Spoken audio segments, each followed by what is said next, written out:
All right, so we are going to be first finding some images that are high contrast. Contrast means that it needs to have a really big difference between darks and lights in order to get a good print. And remember, we're making monoprints, which means that you can only pull one print from whatever it is. I would go ahead and gather some images, again, that have very lights and darks so that you have a good amount of contrast, and kind of make a pile. So you can see I gathered some images.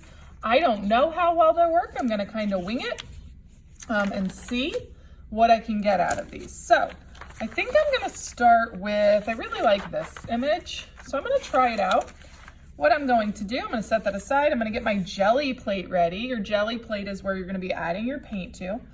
I have found that you don't want a ton of paint on your jelly plate. And I also found that darker worked a little better for me. So I'm gonna go ahead and put a little bit of paint, just a couple dabs on it. And I might even blend in another color just for fun, just to see what will happen. So I'm gonna go ahead and add some here. And then I'm gonna use my brayer, which is my little tool that rolls out the paint. And I'm gonna start to roll it out. I do wanna make the print while this is nice and wet, but I also want it to be pretty thin. I don't want a ton of paint. So keep a paper towel next to you so that you can roll off if it's got too much. So I'm just gonna make sure it's covered pretty well. Then I'm gonna set my brayer aside. I'm gonna choose how I want my image to be. And I'm gonna lay it onto the jelly plate. I'm just gonna use the back of my brayer, even though it's dirty, just to roll over and get some pressure. Once you lay your paper down, you really can't move it. And again, it may not turn out, and then it's just trying to figure out, was it the magazine? The ink maybe doesn't work from that magazine. Did I have too much paint? So kind of just playing with this to see what happens. And I'm gonna go ahead and pull the image. And I really don't see that I got much from it. So I'm gonna get rid of that magazine page. And I'm gonna try again. So I'm not gonna add any new paint. I'm just gonna go ahead and roll it out again. And that's why I have a bunch of newspaper next to me, or not newspaper, magazines, sorry. So that I can try again right away rather than having to re-ink my plate. So I didn't add new paint, I'm just rolling it out again. I'm gonna go ahead and try something new. I'm gonna try this crazy eye here. The doll eye. And again, I'm gonna lay it down. Once I lay it down, it's there. Can't move it again. And just roll pressure. Whoops, that's not a good example. Try to keep it down as you're going. Mine got stuck a little bit there. And then I'm gonna get ready to pull it. Now, if I get this print, I'm gonna add a light paint over the top, I think. Oh, that's a good one. Oh, amazing. I think I'm gonna go ahead and pull that print perhaps. So have your paper next to you so you can pull your print right away. I'm gonna lay it on there. And I'm just gonna give it some good pressure. Don't let that paint dry unless you're planning on adding another layer. I wanna make sure I pull this print. So I'm adding it right now before that paint dries. If that paint dries too much, it won't let you pull it. Let's see what we get here. Oh, cool. Nice. All right, so you can see I've got the reds and purples in there. I want to layer some more things into this, so I'm going to go ahead and add some new paint. You can see I still have some of the image left there. I'm going to go ahead and I'm going to use some stencils, and I'm going to add some different layers onto here. So I'm just going to kind of play with this.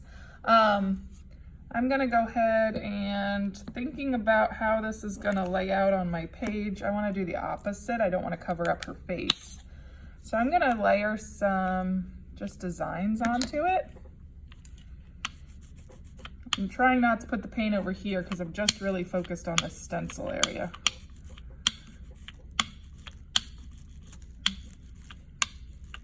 And I'm just gonna go layer by layer to make it easier on myself.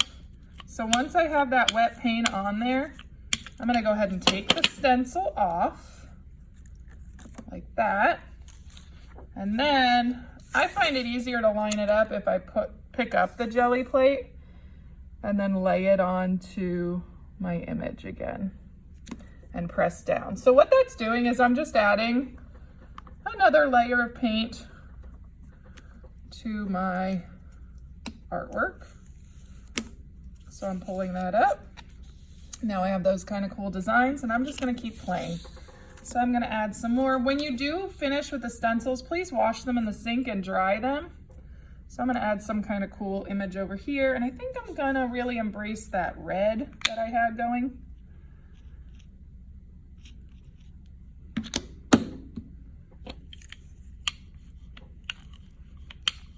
And again, just trying to keep it in the stencil area, not out here. If you do get it out past that line, I would wipe it off, because otherwise you'll just kind of have a glob of paint that's going to end up on your print. You don't really want that. Okay, and then I'm going to pull that. Very cool.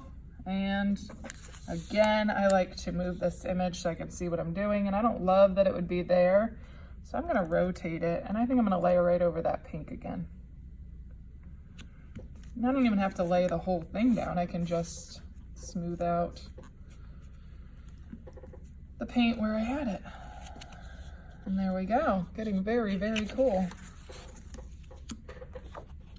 And so you can continue to add stencil how you want to kind of emphasize areas of your artwork. When you're done, take a wet paper towel, kind of actually like a moist paper towel, and wipe off the jelly plate, and then use a paper towel and dry it. You should not be digging into the surface of this, it will ruin it. Just gently wipe it down, make sure you get off as much paint as you can, wash the stencils in the sink, dry those, wash the brayer in the sink, dry those. Please be aware that we need to take care of these, because if we ruin any of them, we won't have them to use in the future. So that's where we're starting with our prints, and then we'll continue from there. So right now we're just trying to get a really good contrast image. We're trying to choose the best colors to pull the image, and then you're going to add any stenciling that you might want to add.